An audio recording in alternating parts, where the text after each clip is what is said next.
बंगाल में इंडिया गठबंधन पर मंडरा रहा है खतरा। क्या टीएमसी कांग्रेस कमेटी से नहीं मिलेगी? ये तमाम सवाल खड़े हो रहे हैं क्योंकि ममता बनर्जी ने अपना रुख स्पष्ट कर दिया है, जिसके मुताबिक अब वो कांग्रेस कमेटी से सीट शेयरिंग को लेकर बात नहीं करेगी। वो कांग्रेस कमेटी से अब नहीं मिलेगी। उन्होंने अपना रुख स्पष्ट कर दिया है, जिसके बाद सवाल तमाम खड़े हो रहे हैं। कहा जा रहा है कि ममता बनर्जी 42 लोकसभा सीटों में से केवल 2 सीटें ही देने के लिए सहमत हुई है कांग्रेस को, जिसे लेकर अब कांग्रेस क्या रुख अख्तियार करती है, ये तो देखने वाली बात होगी। लोकसभा चुनाव को देखते हुए कांग्रेस सीट बंटवारे को लेकर विपक्षी गठबंधन इंडिया में शामिल दलों के साथ लगातार बैठकें कर रही है। इस बीच सूत्रों ने बताया कि पश्चिम बंगाल की मुख्यमंत्री ममता बनर्जी की तृणमूल कांग्रेस यानी टीएमसी कांग्रेस के साथ सीट शेयरिंग को लेकर मीटिंग नहीं करेगी।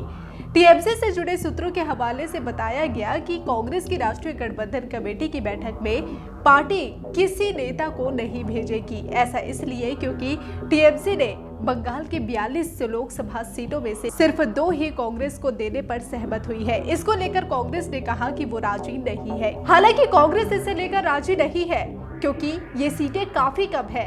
42 में से केवल 2 सीटें, इस पर कांग्रेस कतई राजी नहीं होगी। यही वजह है कि अब इसमें शायद अब फूट देखने को मिल सकती है। आपको बता दें कि कांग्रेस को टीएमसी से चाहिए थे 6 से 10 सीटें, लेकिन ममता बनर्जी सहमत हुई है केवल 2 सीटों पर। और अब जब 2 सीटों की बात कही जा रही है और ममता बनर्जी ने रुख स्पष्ट कर दिया है, तो क्या कांग्रेस केवल 2 सीटों के लिए सहमत होगी? अभी तक तो वो राजी नहीं है। अगला कदम कांग्रेस का क्या होगा? टीएमसी के एक वरिष्ठ नेता ने कहा कि कांग्रेस को 2 सीटों का ऑफर पिछले लोकसभा चुनाव और विधानसभा चुनाव को देखते हुए दिया गया है। उन्होंने कहा कि 42 सीटों में से 39 सीटों पर कांग्रेस को 5% से कम वोट मिले थे। कांग्रेस को 2021 के विधानसभा चुनाव में 2.93% मत मिले थे। पार्टी को 2016 में 12.25% वोट मिले थे। ऐसे में कांग्रेस नेतृत्व को स्वीकारना होगा कि बंगाल में वो कमजोर पार्टी है। टीएमसी से जुड़े सूत्रों ने बताया कि बंगाल के सीट शेयरिंग फॉर्मूला में सिर्फ पार्टी चीफ ममता बनर्जी ही बदलाव कर सकती है। इसके अलावा पार्टी मेघालय और असम में भी एक सीट पर चुनाव लड़ना चाहती है।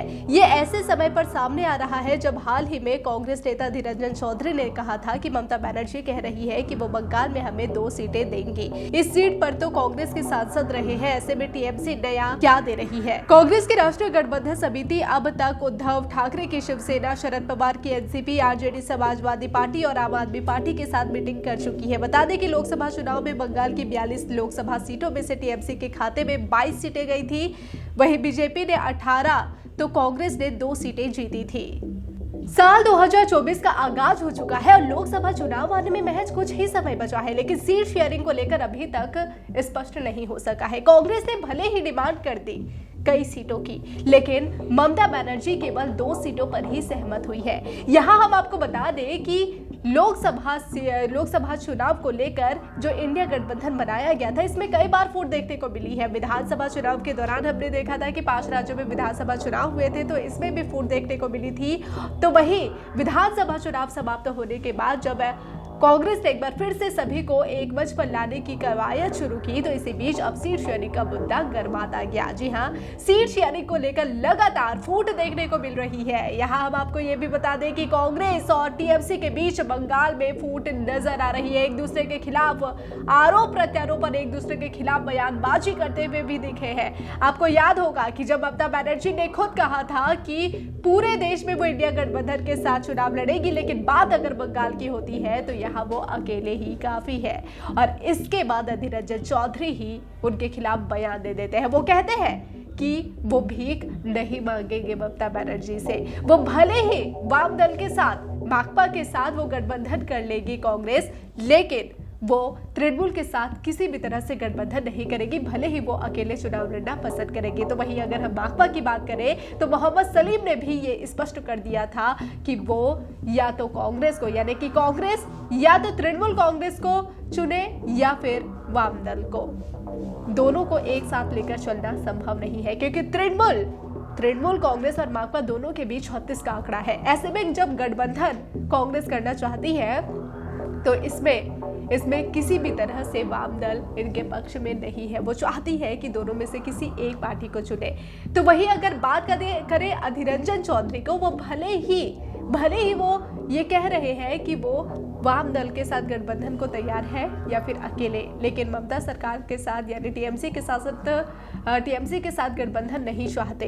इसी बीच आपको बता दें कि भले ही अधीर रंजन चौधरी झुकते हुए नजर आ रहे हैं माकपा के सामने, लेकिन कांग्रेस हाईकमान तृणमूल की तरफ झुकती नजर आ रही है, क्योंकि कांग्रेस को पता है कि तृणमूल का कितना दम है बंगाल में। बहरहाल ये तो देखने वाली बात होगी कि लोकसभा चुनाव से पहले जिस तरह से जो फूट यहाँ बंगाल में इंडिया गठबंधन में सीट शेयरिंग को लेकर देखने को मिल रही है, इसका क्या कुछ असर यहाँ पड़ता है।